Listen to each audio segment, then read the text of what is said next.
আসসালামু আলাইকুম। শিরোনামে আমন্ত্রণ জানাচ্ছি আমি ফারজানা ইয়াসমিন।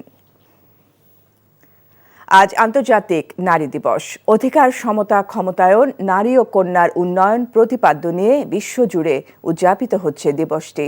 নারী অধিকার প্রতিষ্ঠা এবং নারীদের প্রতি ন্যায় ও সমতার ভিত্তিতে দ্রুত পদক্ষেপ নেওয়ার প্রয়োজনীয়তাকে আরও একবার মনে করিয়ে দেয় এর স্লোগান।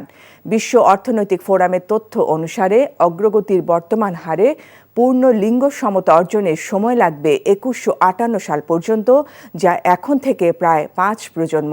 ত্বরান্বিত পদক্ষেপের প্রয়োজনীয়তার উপর দৃষ্টি নিবদ্ধ করে লিঙ্গ সমতা অর্জনের জন্য দ্রুত এবং সিদ্ধান্তমূলক পদক্ষেপ গ্রহণের গুরুত্বের উপর জোর দেওয়া হয়েছে এবছরে নারী দিবসে।